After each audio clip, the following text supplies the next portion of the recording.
Olá, pessoal! O tema da nossa aula de atualidades do dia de hoje é um dos mais importantes da pauta do ministro da Economia, Paulo Guedes, do amplo processo de desestatização que ele gostaria de fazer dentro do país. O tema da aula de hoje é esse aqui. Acompanha comigo.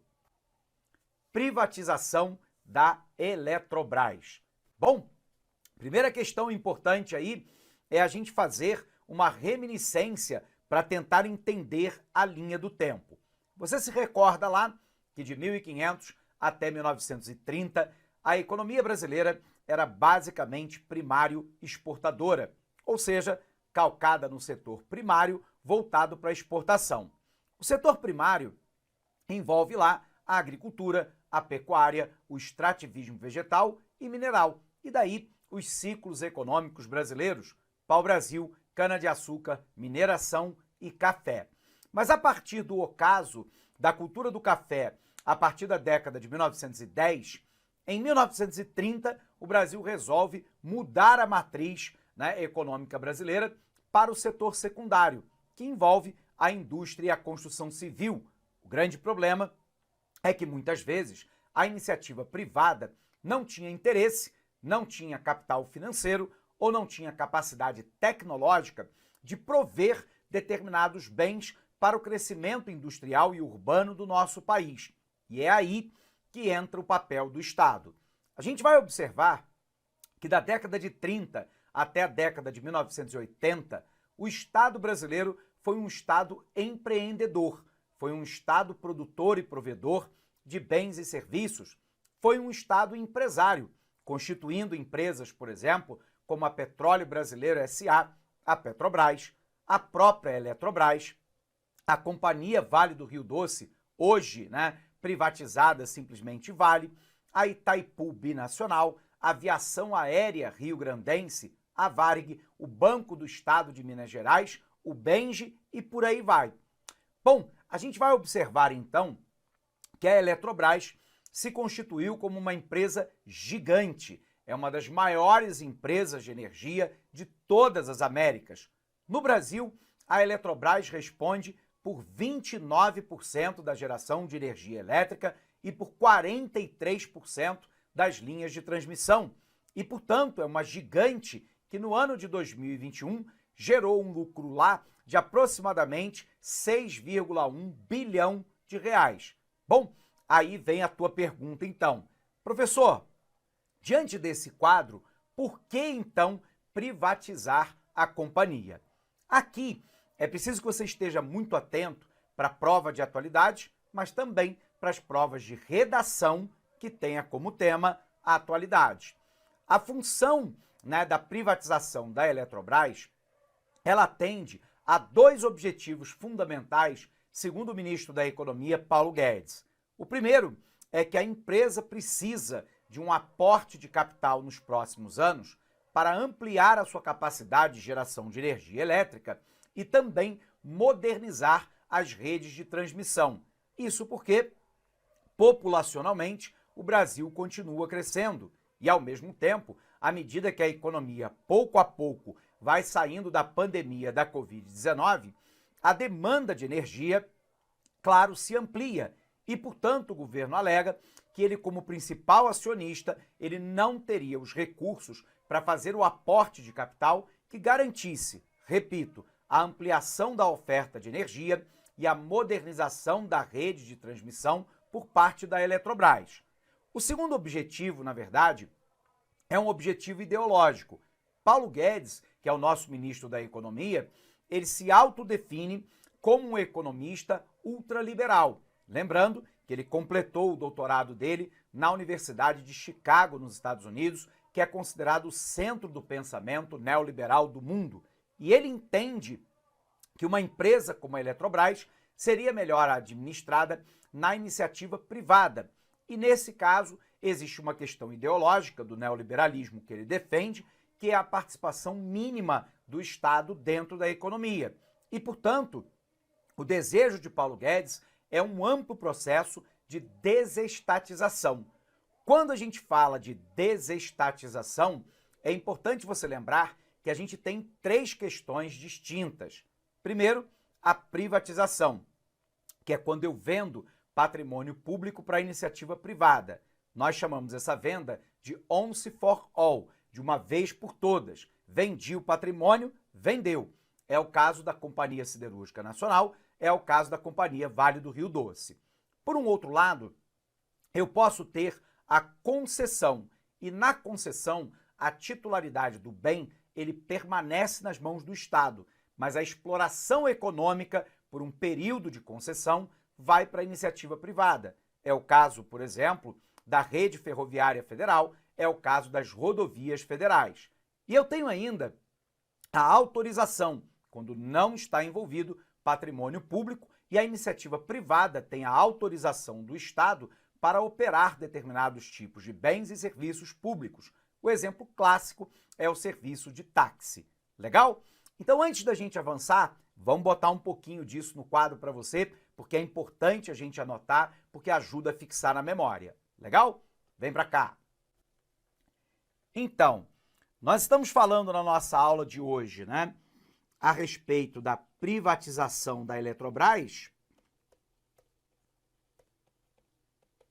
E é importante que você se recorde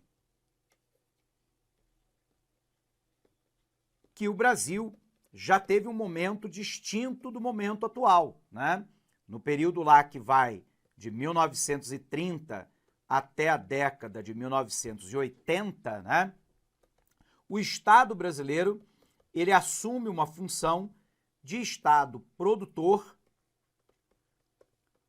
de Estado provedor e, portanto, de um Estado empresário. E ele o fez porque a iniciativa privada, nesse momento, não tinha interesse, capital econômico-financeiro ou ainda tecnologia para prover determinados tipos de bens, como, por exemplo, as grandes hidrelétricas que movem o nosso país. A gente vai observar, contudo, que a partir da década de 1990 até os dias atuais, há uma mudança no papel do Estado, onde o Estado agora assume basicamente a função de regulador. E a partir da década de 1990, a gente observa em governos distintos um processo de desestatização da economia brasileira. E essa desestatização, lembrando, ela é composta de 3 questões complementares, mas independentes. Primeiro, a privatização, depois, a concessão e, finalmente, a autorização. Bom, no nosso caso específico, então, agora, da Eletrobras, o modelo, ele atendeu lá a uma questão de privatização, ou seja, é o famoso once for all, de uma vez por todas, né? E a pergunta é, por que privatizar a Eletrobras? Então, aqui, a pergunta fundamental é, por que privatizar a Eletrobras? E o governo elencou, basicamente, 2 conjuntos de motivos, né? O primeiro motivo é a necessidade de aporte de capital para ampliação da oferta de energia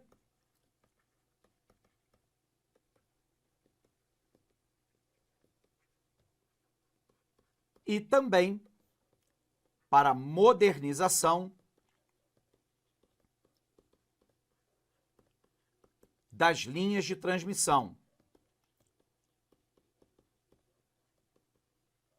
Esse é o argumento que, inclusive, você pode utilizar lá na sua redação, né? Que é o argumento de cunho econômico. Tudo bem? Mas, por um outro lado, nós temos uma justificativa de cunho ideológico, né? Que é a ideia da redução do papel do Estado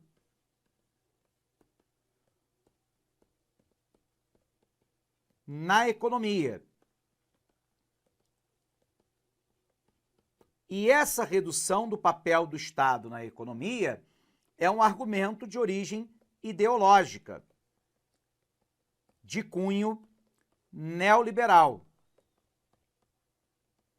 que é a teoria econômica a qual o Paulo Guedes, ministro da Economia, abraça. Então eu tenho aqui duas grandes justificativas, né? Primeiro, uma de cunho econômico, que é a necessidade de um aporte de capital para ampliação da oferta de energia. Olá, meus amigos! Inicialmente eu peço licença a vocês, pois essa aula é uma aula demonstrativa aqui do nosso querido site LAC Concursos, que nós fizemos um curso focado específico da Guarda Civil Municipal de Sorocaba. Curso este completo, ponto a ponto do edital, super atualizado. Tenho certeza que aqui tem todo o conteúdo necessário e suficiente para que você faça uma excelente prova nesse concurso. Professor, o investimento, cara, super promoção, apenas R$ 119,90, você vai ter acesso a todo esse conteúdo, o restante dessa videoaula, você vai ter o PDF, cara, você vai ter muito mais. Cara, e outra coisa, no site, eu peço que você estude via menu Personal Coach. O que é isso? É a nossa metodologia vitoriosa. Tá? Ali, nosso setor pedagógico pegou todo o conteúdo, transformou em metas diárias de estudos. Cada meta que você cumpre é uma meta importante rumo à sua aprovação. Tudo bem? Professor, qual que é a minha meta? É sempre antecipar a meta. Vamos supor que hoje é dia 15 de julho. Cara, você tem que já fazer de hoje e de amanhã, dia 16. Eu vou terminar mais cedo, você refaz, você faz revisão. Você não quer passar? Então vem comigo aqui na LAC Concursos. Tem um link aqui embaixo para você diretamente lá fazer a sua matrícula. Pode vir, não é fake news, cara, não tem golpe. Nossa seriedade aqui é muito grande. Nós queremos que você conheça o nosso serviço. Valeu, tchau!